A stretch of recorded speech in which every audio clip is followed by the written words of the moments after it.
Hello, everyone. Okay, today we have a really great topic and guest on today, and we are going to be talking about how to end toxic dating and even relationships. And I have Megan Thoma on, and she is a certified master coach. We actually got to meet online through taking one of the courses I love and I talk about all the time, Money Mentality Makeover. And we just connected through that YouTube video and I 1000% always recommend it. So I thought, you know what? I offer a free coaching call. We got to talk and now I just love her stuff. So here she is. Go ahead and introduce yourself to my audience. Yay! Thank you so much. I'm Megan Thoma. I'm so excited to be here. Thank you so much again for having me. So yes, I'm certified master coach. I work with primarily women, either leaving toxic relationships or they are wanting to get into a new relationship after being in a toxic relationship. So healing from that.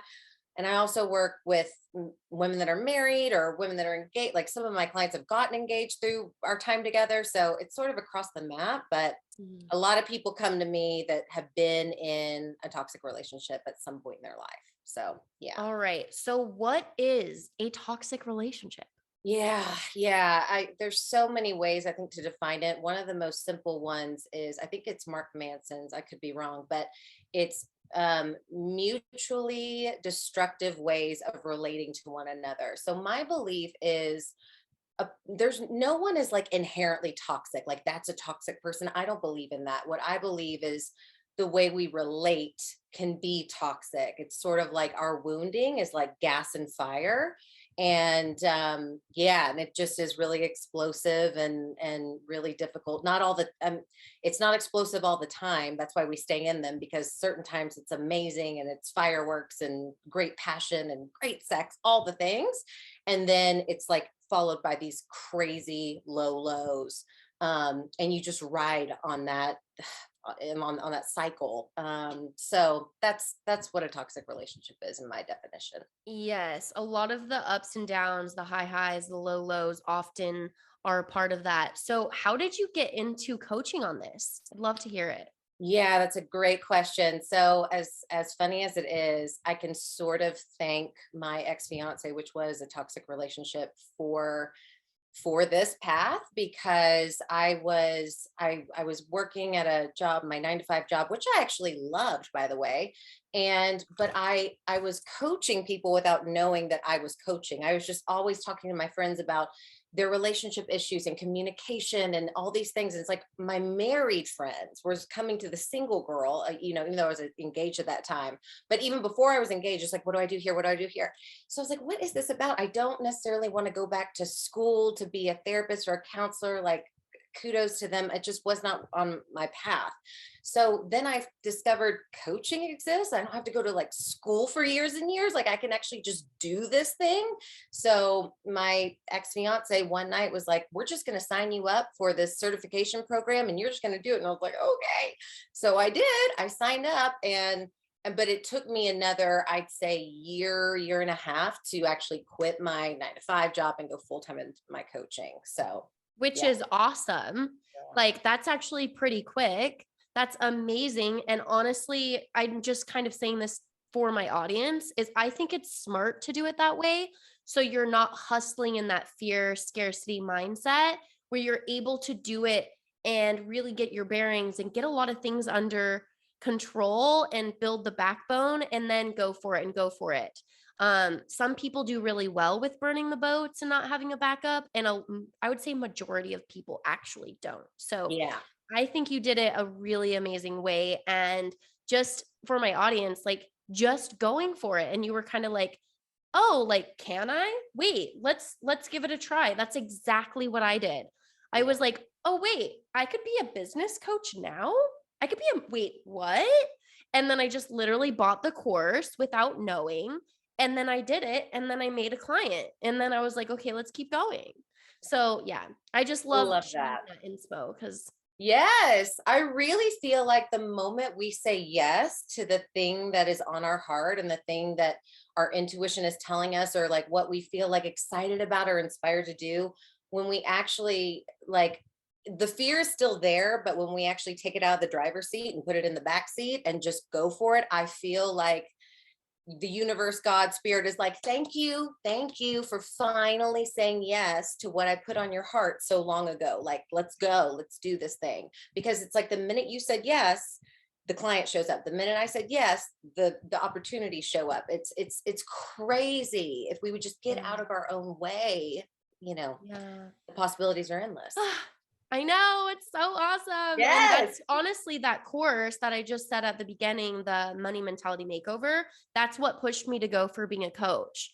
So it's not even just about money. And I talk about, she's my favorite coach. So I talk about her and so check her out. Link will be in the bio, but let's talk more about this toxic dating. So how do you know if you are in toxic dating or a toxic relationship?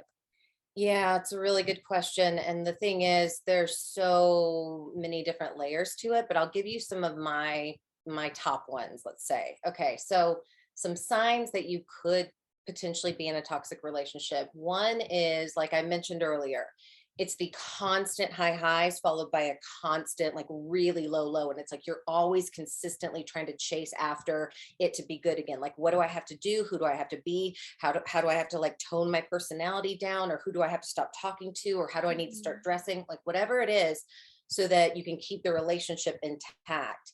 And another common one I would say is, in your arguments, you hold the relationship hostage. So it's like ultimatums, basically, like, if you don't do this, I'm leaving you, or if you don't do this, I guess you must not love me. If you don't do this, this is going to happen. Like, there's consequences. Normally the arguments are literally just circles. And I know arguments, like all couples have arguments, of course. But if you're in this sort of dynamic, you know what I'm talking about, where it is like you can't, anything you say is held against you. There's no real listening. It's just a bunch of talking at each other. And so that's a pretty big one. And I'm going to tell you all another one that is not really like Googleable. I don't hear a lot of people talk about it, but every time I sit down with a client about it, or I have conversations with friends about it, they're like, oh my gosh, yes, I never like realized this. And it was a big one for me. And that is, if you go on vacation with someone and you are constant, like every vacation, there's some sort of fight, that's something to look at, because usually vacations are a way to escape the monotony, to get away from like the problems at home. Normally in marriages and relationships, you're like, oh, we need our vacation. Like, oh my gosh, we just reconnected. It was so amazing. Like, we've never fought on vacation. It is not the same for a toxic relationship. I don't know why. I don't know what it means. It's worse, but it happens very consistently. For me, it was every time, single time. So yeah, those are some ones. I would say that happened to me. I think the very last trip I remember was New York.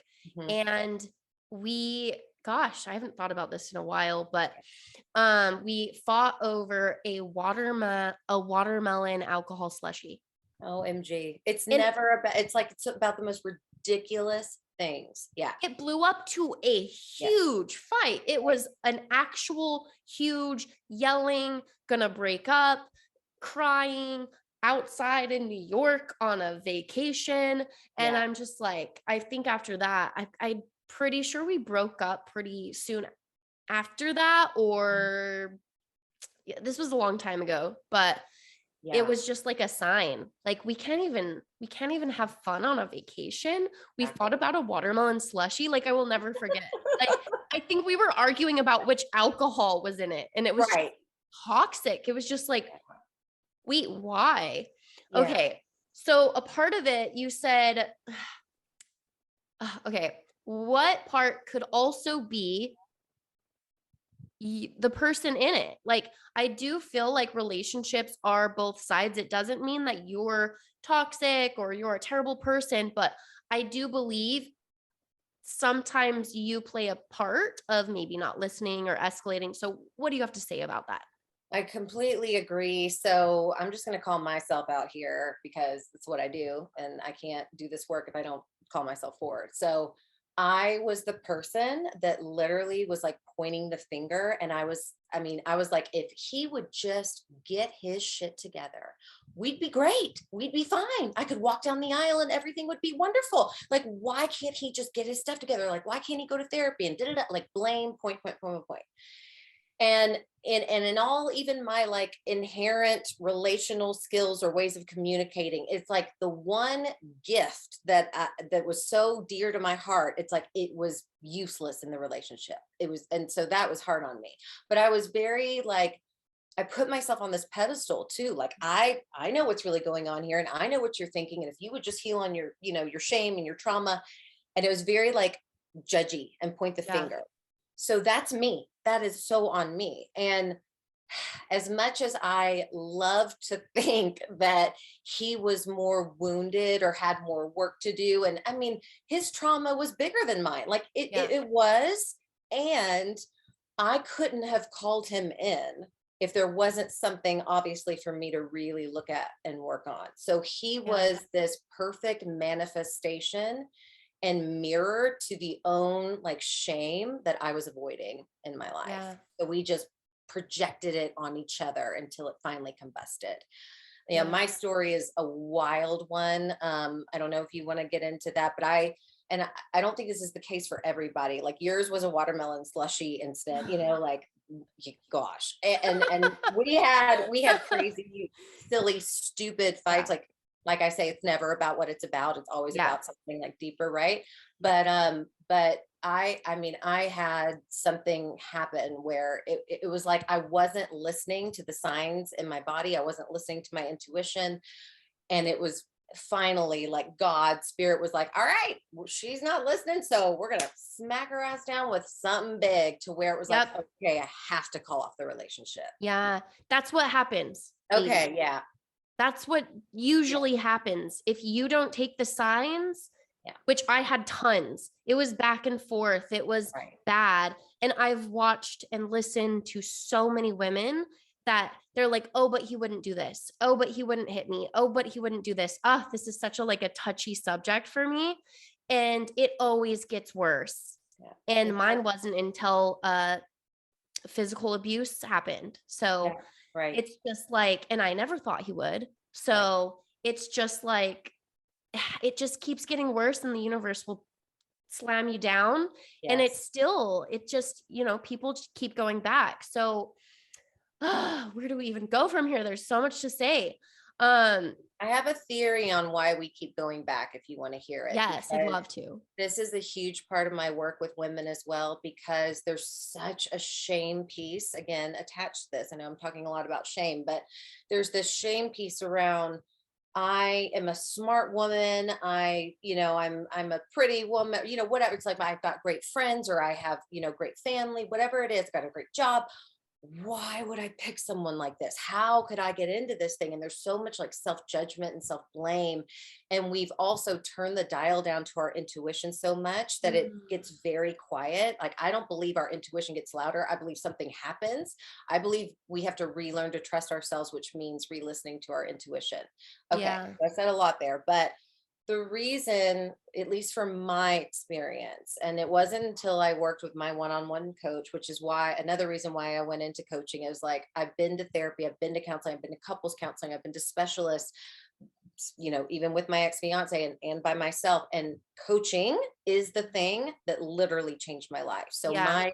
my coach said to me, after we, really broke down a lot of my history and dynamics and what was showing up in the relationship, there was this part of me that, didn't get everything I wanted from my parents growing up, even though they're amazing. And I actually I'm very close with them. Not everyone is. I actually am. So I was like, what do you mean? I'm fine. I had a great childhood. What are Yeah. you talking Yeah. about?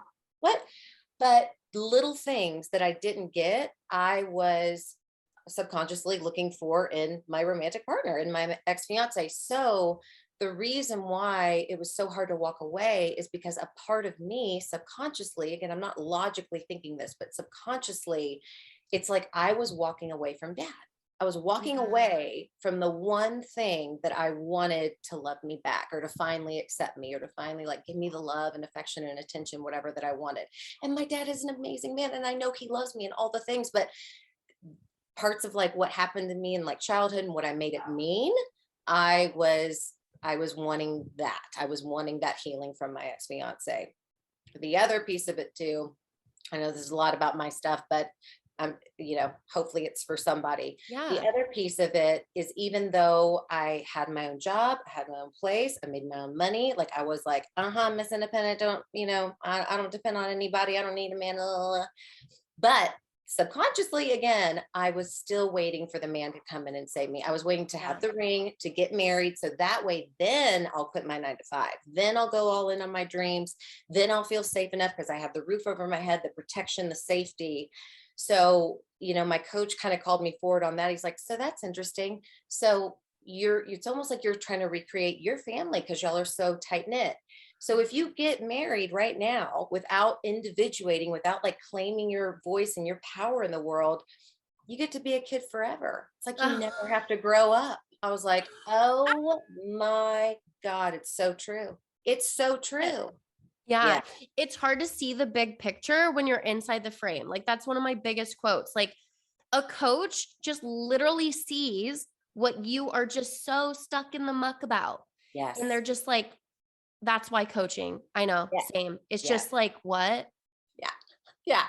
Blew my whole world open. Right. So it's like, okay. So I feel like my soul contract, if you will, it was like, I have to go out on my own. I have to actually like do what I want to do in the world, which ended up being coaching before the man shows up. And I know that that's like the next thing happening, but I had to choose me first. And I think in a way we all do. It's not going to look the same, but so much of our healing from toxic relationship is the reclamation phase of like, who are you in this world? Who do you want to be? How do you want to show up? What parts did you have to like mute or dial down or dim the light on that you now want to like open up again to the world? And even just, I've heard that so often is people in relationships, they do keep trying to get that thing that was missing in their dynamic or their love or being raised as a child. And so, even learning about that, getting a coach to understand what is it, check it out. And I do just want to touch on something that I remember when I was going through like an abusive relationship. It didn't start physically abusive, and that actually only happened once. There was a lot of anger, and I just remember being like, I remember judging women in these types of relationships, no joke, being like, I would never be there. Yeah. I would never be in that like back and forth relationship or in an abusive relationship. But the thing is, and it starts so small. It just gradually gets bigger and bigger. It's not like a big slap in the face.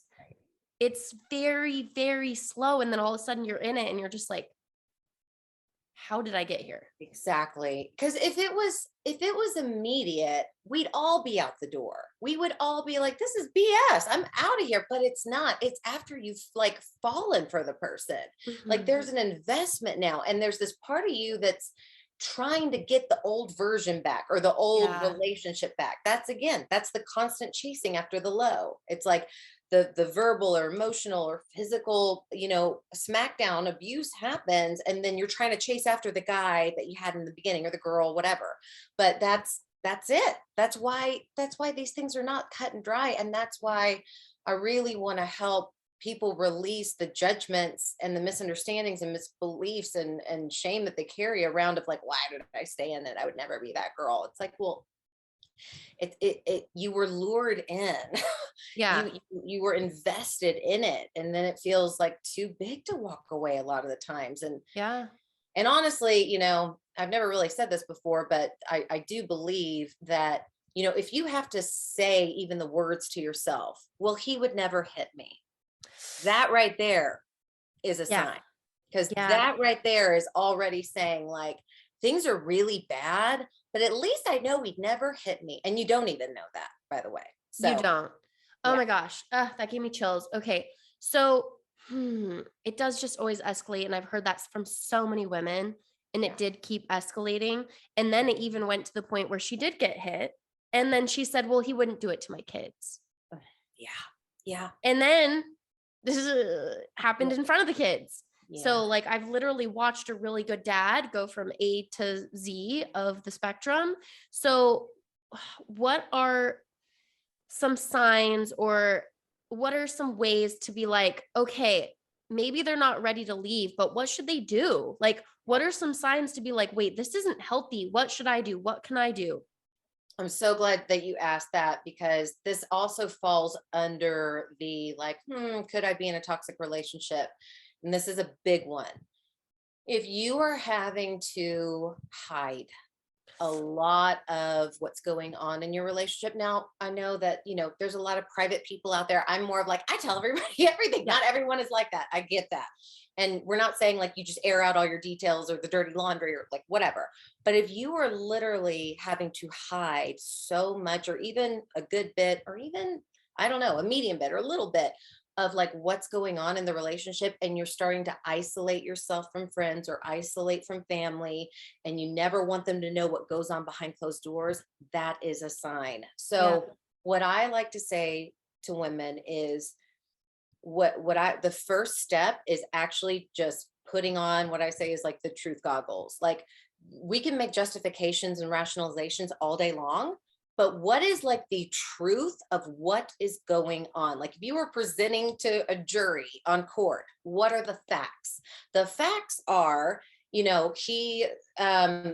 goes out late and drinks all night and gets drunk with his friends, and then I don't hear from him until 3 days later, whatever it is. Well, rationalization looks like, everybody needs a night out and he was just having fun and like da, da, da, da, da. But the truth of it is, when he does that, it makes me not feel safe. It makes me not trust him. And are you speaking up on these things? Are you speaking up on these things and they're getting hit with like, rebuttal and blame and like, guilt tripping you? Like, what is actually going on? Like, zooming out, getting an aerial view. That is first step. And then the second, I would say, honestly, is to seek support. So Yeah. find someone, and if it's not a friend or family member, an outside third party like a coach or a therapist, counselor, whatever. But there's so much suffering in the silence, and we can never heal that way. We Yeah. can never heal that way alone. So that's what I would say. What are Yeah. your Church thoughts? member. Yeah. Like, there's so much support that you can find now, that it doesn't have to be someone that you personally know, because I know sometimes they're just so afraid. They don't even want to say that. They're scared that it will ruin the dynamic. Maybe it's somebody in the church. Maybe it's in a different church. Maybe it's, I've just, maybe it's your friend's mom. Like, whatever it is, like, try to seek just a little bit of support. People do want to help. We really are at our core. We want to help people. And I would say a good way to see whether or not it's toxic or abusive or whatever it is what if you put your friend in your relationship? What if you put your daughter in your relationship? What would you tell them if you like literally picture your friend going through all these things, these lists? What would you tell them? Would you tell your daughter to keep going? Yeah, it's really big, because we will so often like, move mountains and, swim an ocean for someone we love, but we won't do it for ourselves a lot of the time. And again, like, for my story, I was telling friends, and normally when we're in these dynamics, we need a space to vent before it gets like really, really bad. But as it's like getting bad, it's like, God, he's such an asshole. He did this, da, da, da, and we vent, and then we go back to him. So then our Yeah. friends start to be like, I don't want to hear it anymore. I Yeah. mean, my friends, God love them, and we're fine now, but they're like, Meg, I can't do this. Like, Yeah. I can't do it anymore. And although I wish I didn't have to necessarily go through it this way, it's the way it happened. That was a gift for me, because I was the person that was always like seeking outside opinion before I ever went within. I was like, what do you think? What do you think? Here's the text message. What do you think about this? What do you think about that? And it was like, God had to like pull it away. So Yeah. it's like, okay, I have to decide, which Yeah. was huge for me and really scary. And that's why I sought outside support. That's why I got a coach. Yeah. And honestly, ladies and gentlemen, if you're asking for all this support and help, your friends don't know the whole story. Your friends only know the little bits that you tell them. It's not super helpful. You need a more objective person. And it's just isn't helpful because they just don't know. And then do you really want the relationship they have? And are they actually qualified to give you any advice? Probably not, Right. to be That's honest. 100%. Yeah. And Uh, another question you can ask yourself is, because this is a big one, is if nothing changed, would I still want to be with this person? Because a lot of times we're in the relationship dating for the potential, because the guy or girl is like, I'm going to change. I'm going to go to counseling. I'll never do it again. I'm so sorry. Please forgive me. And we want to, especially like empathetic people, we want to believe in the good in others. We want to like give them the benefit of the doubt and give second and 87 chances. That's me at least. And but if I was really honest with myself back then and thought, if nothing changes and this is it, would I want to continue this? The answer yeah. would be no. I was just holding on to hope. And I mean, I don't know. I know there's people that I'm sure know a friend or know someone that, you know, once their guy friend met this girl, everything changed and he settled down after he met her. I think that's all BS. I think people come to a Yeah. place in their lives, and people can grow and change. But at the end of the day, we're kind of who we are. Yeah. And you can't, I mean, I don't know how much someone's character changes. So Yeah. that's just my 2 cents on that. Yeah. I would say look at the past. How much have Yeah. they changed? How Yeah. much have they kept up? How much have they actually grown? How much work For have they done? me, yeah, for me, like people can grow, people can like change in certain ways, but yeah, the root and who they are as a person doesn't really change. Um, you can grow, you can work on it, you can do all these things, but you just got to take it as it is. And also, sometimes it's the incompatibility. It's not like, okay, maybe he would be with a different type of person a little better. I'm sorry to say, but the compatibility, you guys are having mirrors, you guys have both similar, maybe toxic qualities or opposites. It could be opposites. Yeah.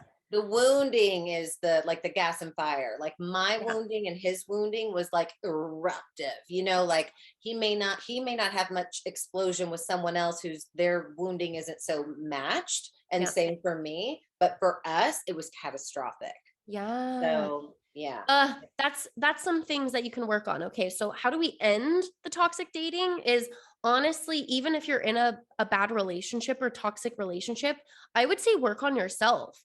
Try and see what areas you can improve on.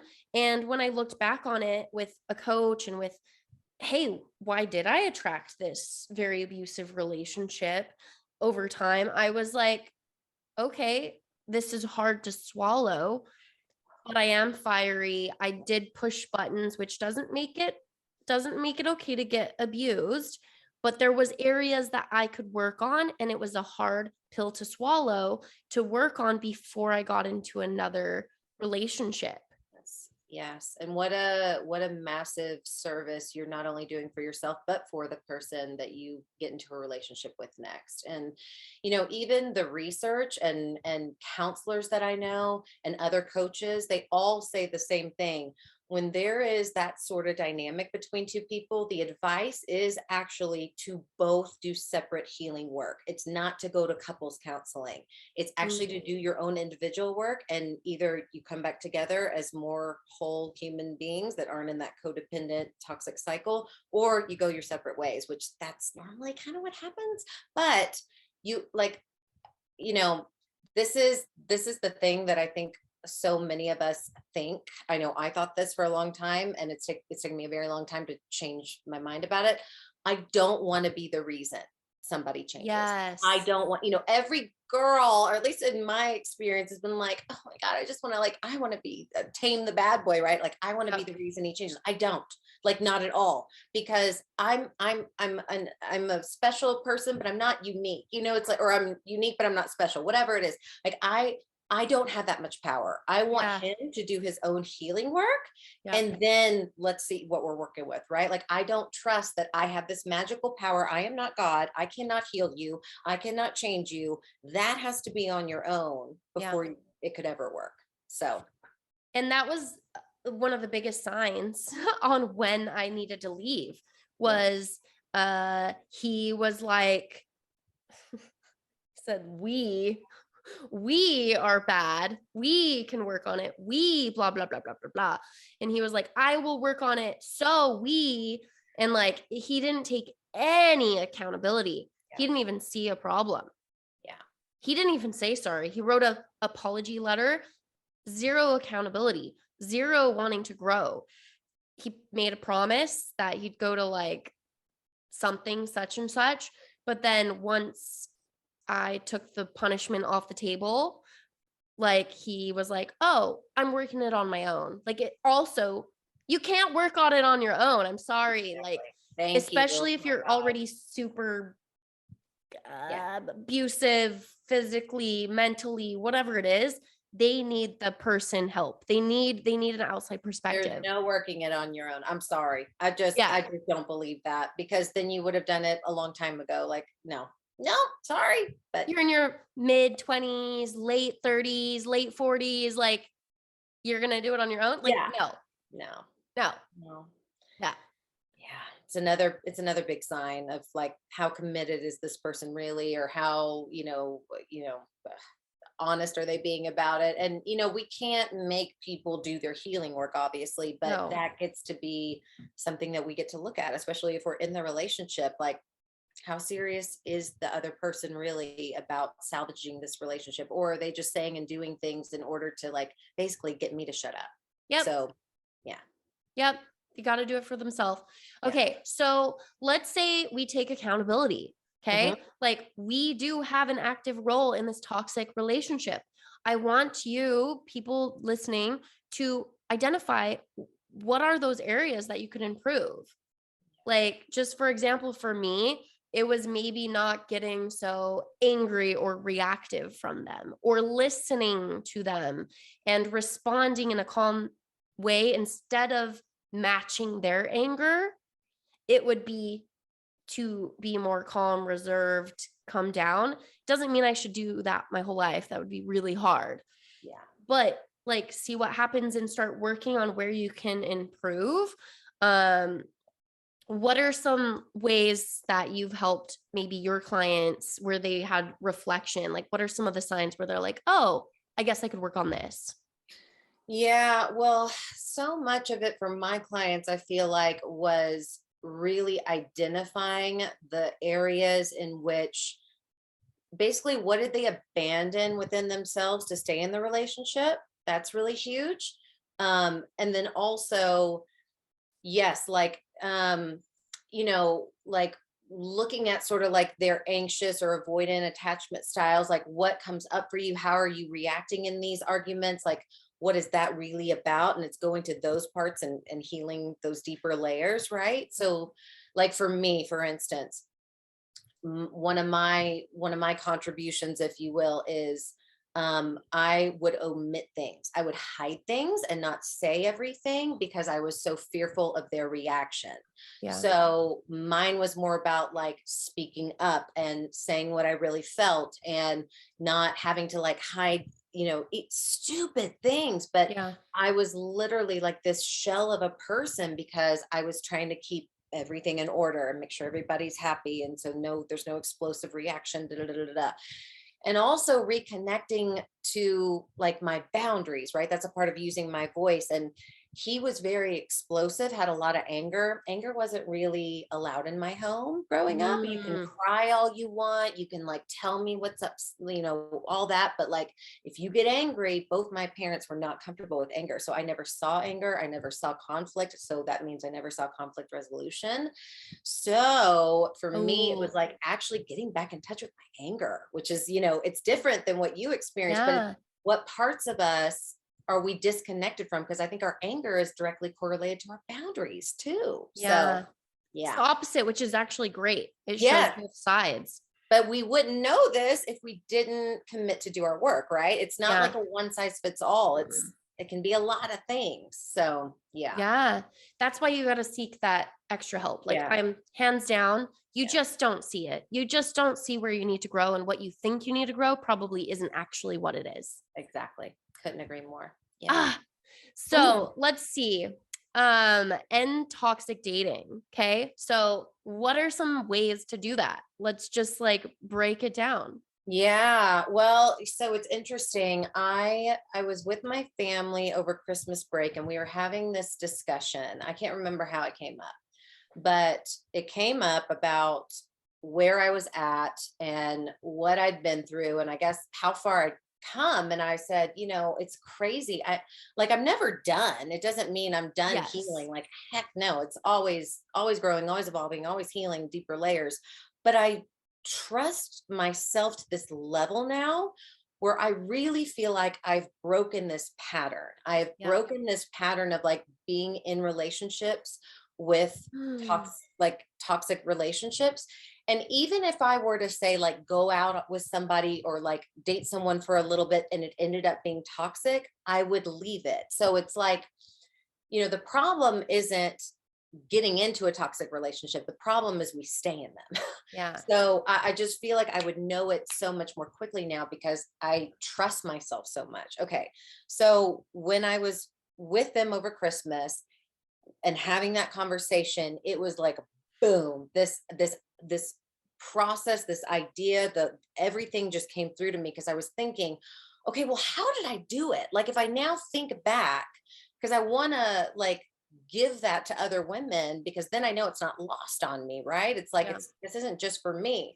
And it all kind of came to me. And that's why I created the course in Toxic Dating for Good. I take women through this 3-step process. It's remembering, releasing, and reclaiming. And there's all different layers and processes and tools on each one of those things, but that's sort of the process. So I had to realize, like I shared with you about, my coach and what getting into the relationship was really about for me and what I was scared to leave my dad in so many ways. So it was like remembering what was really going on for me, where it was coming from, where did I learn that? How did I, incorporate those beliefs and how did I carry them with me? And it was releasing a lot of the shame and the guilt and the stories I made it mean about myself and being in the relationship and forgiving past partners. I mean, there's lots of stuff in there. And then finally, my favorite is like reclaiming who I really am and what I really want and believing that what I really want exists, like Amanda Francis teaches so much about. That's kind of like my process. So that's why I wanted to make it available. Yeah. And it's hard. It's hard to believe it really exists. I remember so vividly, and it was like 6 years ago. Yeah. So I just remember like, am I supposed to work on this? Is this the best that I'll get? Is this like, I was only 26-ish. And still at that age, I was just like, and I'm 32 now, like 6 years later, and I'm still like, I'm fine being single. And now I'm like ready for a relationship, but like, no, I've gotten better. There's always better. There's always, I hate to say that phrase, there's always better. There's more of a match if it's hurting you. Yes. I would say you at least have to be happy. And this is like the bare minimum, ladies, bare minimum, at least 51%. Totally. Bare minimum. Like, I'm not going to say like, if you're under halfway, like, so your cup is below half full. I'm talking about bare minimum one more time. Like, I'm not saying like that's the best you're going to get, but if you hit a point where literally your relationship is under that halfway mark, like, something's got to change. Measuring point. Totally. And, I don't think we're walking around consciously thinking what I want isn't out there or I'm not worthy of it. Like my friends would come at me with like, I don't understand why you don't feel like you're not worthy. I was like, what are you talking about? It has nothing to do with that. and it wasn't all about my worth. It's not always about the worth. There's so many Yeah. layers to this, but I wasn't thinking that. I was thinking a lot of other things of like, I've invested so much and I'm getting married. What do you mean? Right. Like there was just so much I was holding on to Yep. because yeah, like there were parts of me that thought like, this is it. Like what I'm never going to find it again. So which is hilarious because there's 7.7 billion people in the world and it's hilarious. But and my favorite thing to say too is like, if I exist, he exists. Like Yes. if I'm here, he's here. He actually is here. He's walking the planet right now and we're making our way to each other. I have completely released timeline. Like timeline was so huge for me because I'm 36. I'll be 37 this year. And I'm like, oh my God, do I need to freeze my eggs? Am I ever going to have kids? Are my parents going to be able to be grandparents? All that shit. Yep. And it's like, relax. It is a desire placed on my heart. I get to have what I desire and the timing of it will be perfect. So I get to let it go. Yep. And that's so important. It's so important in every area of your life. You just can't choke hold your results, your goals, and human beings. Yes. You just can't. You just have to be able to know that it's there, trust it, release it. It's just so important. That scarcity mindset, that trying to make it work, then you're trying to fit all these squares and circles and stars and circles. It just doesn't work. Like once you start breathing and relaxing and believing it exists, you will be more of a match to it. Because say you go on a date and this person's like, oh, and when do you want to get married? And when do you have kids? And it's just so intense. It's gonna kind of push you guys away. Right. Just naturally. Right. Yeah. I like to think of it, like those little places like in the middle of the mall that like have the little samples and they're like, here, pretty girl, you want this for your hair? It's like, get away. Because it's that like graspy energy and nobody is attracted to that. So, but here's the other thing. It doesn't mean like, even if you release the timeline and you individuate yourself and you step out in the world as this like sovereign being, whatever that looks like for you, like going in on your business or going in on a dream or like speaking your truth more, like whatever it looks like, it doesn't mean you don't want a partner. Like that's where we get lost. It's like this big pendulum swing of like, okay, now I have to be Miss Independent Woman and close my heart and just be all about this. No, you get to have both. You get to like step into your expression in the world and at the same time still be like, and I can't wait for him to come in and I can't wait for my partner to show up. So it just like fans the flames to what I'm already doing. It's like he or she gets to be your amplifier, not the thing that starts your life or like starts your greatness. It's like they just get to amplify it, but you're already there, you're already going. So that's how I see it. And that's usually when you meet them, is when you're just so happy and you're like, I know it's coming, and you're just on this like high vibe, happy place. That's when it's magnetic, which it's so hard. You just can't force yourself there. You can work on it, but like, it's once you finally let go. There's so many people, it's like, oh, when I was happy or when I wasn't looking, or it's just away so hard. From that raspy energy. It's so hilarious. And since we love Amanda Francis's work, I love a good journal prompt. She loves journal prompts. I'm the same way. So, when you start to feel yourself going to that panic or that anxiety where it's like, I'm so scared to walk away, or maybe you've gotten out of a breakup and now it's like all this stuff about timelines and, worry and, am I ever going to find him? Blah, blah, blah. I would love, I would offer a journal prompt or two of like, okay, so what am I telling myself about being single right now? What am I making that mean? Is that really true? Does the fact that, he or she isn't here yet mean it's never going to happen for me? Why is that not the case? Like we have to sort of like get on paper all of our BS beliefs that's just running the show and causing all the anxiety, because it's categorically not true, So Who says that it's true? Who says that it's fact? Is it a fact? Yeah. And yeah, I'm definitely going to share this and like put the link in the bio, but this course, I bought it for money, but I'm now using it this year for a relationship, for my future. And you can use it in all areas of manifestation and goals. And I did week like 3 this year or something. And then I realized I needed to break up with my boyfriend. I was like, fuck. And it wasn't until I did it, like I did know it in the back of my mind at some point, but it wasn't until I got pen to paper, went through the weeks, and then it just shifted something in me. And I'm like, I'm just settling. I need to stop. I need to stop. Yeah. Yeah. And then it pushed me to do it. And that's not a bad thing. It's like a power thing. It's like, I believe it exists because ladies, yeah, if you exist, somebody like you exists of the opposite nature, the better nature. Like there's a match. Like it is. You're not that You're looking special for them. They're looking for you. Yeah. Yeah. Okay. So last thing is, what are like last tips, last advice to close this out? Yeah. I would say, so if this is resonating with anyone and it feels like, so let's say you're like in it right now. Like I said, it would be like the number one thing is like, let's state the facts. Like, let's really get like brutally honest with ourselves. And that's such a beautiful like self-reflection tool as it is, right? And you could even like write it out on paper, like what's actually going on. And then you could also write like, and how does that make me feel? And what is it reminding me of? Because it's typically tied to something deeper.